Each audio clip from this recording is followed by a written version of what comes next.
Welcome to Telangana వెలుగు. నేను మీ రాజు. కోమటిరెడ్డి రాజగోపాల్ రెడ్డి గత కొన్ని రోజులుగా తనకి మంత్రి పదవి రాలేదని హైకమాండ్ పైన కొంతవరకు సీరియస్ గా ఉన్నారు. ఎవరికైనా సరే మీకు మంత్రి పదవి ఇస్తామని చెప్పేసి చివరి నిమిషంలో హ్యాండ్ ఇస్తే ఎవరికైనా సరే అంతో ఎంతో కొంతవరకు కోపం ఉంటుంది. సో దాదాపుగా తను మొదటి నుంచి నాకు మొదటి మంత్రివర్గంలో చోటు కల్పించలేకపోయినా సెకండ్ టర్మ్ లో డెఫినెట్ గా మంత్రిని అవుతా, నాకు హోంమంత్రి కావాలని ఉంది, నాకు అధిష్టానం మాట ఇచ్చింది. సో అధిష్టానం మాట ఇచ్చినందుకే నేను బీజేపీ నుంచి ఇక్కడ కాంగ్రెస్ పార్టీలోకి రావడం అనేది జరిగింది. సో ఆ విధంగా మళ్ళీ ఎంపీ ఎన్నికల్లో కిరణ్ చామలని గెలిపిస్తే డెఫినెట్ గా మంత్రి పదవి ఇస్తా అని చెప్పేసి అప్పుడు హామీ ఇచ్చింది. ఏకంగా రేవంత్ రెడ్డి గారే రాజగోపాల్ రెడ్డి ఇంటికి వెళ్ళడం, తర్వాత అక్కడ మాట్లాడడం అనేది కూడా జరిగింది. సో ఆ విధంగా భారీ మెజార్టీ తోటి కిరణ్ చామలని ఎంపీగా కూడా గెలిపించాను. సో డెఫినెట్ గా నాకు వస్తుందని నమ్మకం ఉందని మొన్నటి వరకు 6 నెలల కిందటి వరకు మాట్లాడినటువంటి మాటలు. సో తర్వాత రీసెంట్ గా ఒక ముగ్గురికి మంత్రి పదవులు కేటాయించారు. అందులో వాగడి శ్రీహరి కావచ్చు, వివేక్ కావచ్చు, అడ్లూరు లక్ష్మణ్ కావచ్చు. ఇక్కడ మంత్రివర్గంలో రాజగోపాల్ రెడ్డికి చోటు కల్పించలేరు. ఇదంతా ఒక ఎపిసోడ్. అయితే నిన్న రేవంత్ రెడ్డి గారు కొల్లాపూర్ సభలో ఇంకొక 2033 వరకు నేనే సీఎం ని రాసి పెట్టుకో కేసీఆర్ అని చెప్పేసి చాలా అంటే చాలా కాన్ఫిడెన్స్ గా చెప్పడం అనేది జరిగింది. ఈ మాటలకి ఇటు కోమటిరెడ్డి రాజగోపాల్ రెడ్డి గారు కౌంటర్ ఇచ్చారు.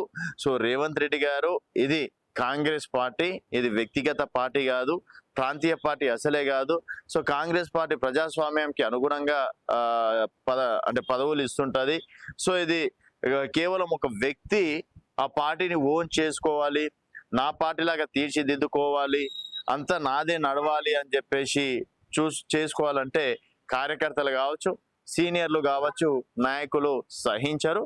సో అందరిని కలుపుకొని ఇది అందరి పార్టీ లాగా ఎప్పుడైతే మీరు ఆ పార్టీని చూసుకుంటారో అప్పుడే మీకు అందరు సహకరిస్తారంటూ ఇండైరెక్ట్ గా రేవంత్ రెడ్డి కౌంటర్ ఇవ్వడం అనేది జరిగింది. ఇక్కడ రేవంత్ రెడ్డి గారు ఏంది 2033 వరకు నేనే సీఎం అని చెప్పి చాలా కాన్ఫిడెన్స్ గా చెప్పారు. 10 సంవత్సరాలు కాంగ్రెస్ పార్టీది ప్రాంతీయ పార్టీ అంటే కేసీఆర్ గారు అనుకోండి, కేసీఆర్ గారు ఉన్నన్ని రోజులు అధికారంలోకి వస్తే కేసీఆర్ గారే సీఎం. ఇంక అందులో నో డౌట్.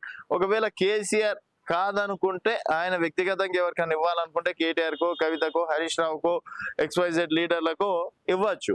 అది ప్రాంతీయ పార్టీలో నడుస్తుంది. జాతీయ పార్టీలో మనం రీసెంట్ గా చూసినాం. భారతీయ జనతా పార్టీలో ఈటెల రాజేందర్ రాష్ట్ర అధ్యక్షుడిగా కన్ఫర్మ్ అయిపోయారు. దాదాపుగా పేరు వచ్చింది. బండి సంజయ్కి మళ్ళీ ఇస్తున్నారు. పార్టీ అధికారంలో తీసుకురావడానికి అట్లాంటి జోషున్న వ్యక్తి కావాలి అని చెప్పేసి ప్రచారం. ఇంకా ధర్మపురి అరవింద్ అయితే మాటల తూటలు వేలుస్తాడు, యూత్ ని అట్రాక్ట్ చేస్తాడు అని చెప్పేసి ధర్మపురి అరవింద్ కావచ్చు. తర్వాత ఇట్లాంటి వాళ్ళని అందరినీ పక్కన పెట్టి సడన్ గా వెనకాల నుంచి రామచంద్రరావు గారికి అధ్యక్ష పదవి ఇవ్వడం అనేది జరిగింది. సో నేషనల్ పార్టీలో ఏదైనా సాధ్యమే. రేపే రేవంత్ రెడ్డి గారిని పక్కన పెట్టేసి బట్టి విక్రమార్క గారికో, కోమటిరెడ్డికో, ఉత్తమ్ కుమార్ రెడ్డికి సీఎం ఇచ్చినా కూడా ఆశ్చర్యపోవాల్సిన అవసరం లేదు. అంటే నేషనల్ పార్టీలో ఉండే రాజకీయాలు చెప్తున్నా. సో ఇదే అంశాన్ని రాజగోపాల్ రెడ్డి గారు చెప్పారు. సో దయచేసి రేవంత్ గారు, ఇది పద్ధతి కాదు, ఇది అందరి పార్టీ, అందరిని కలుపుకొని పోవాలి.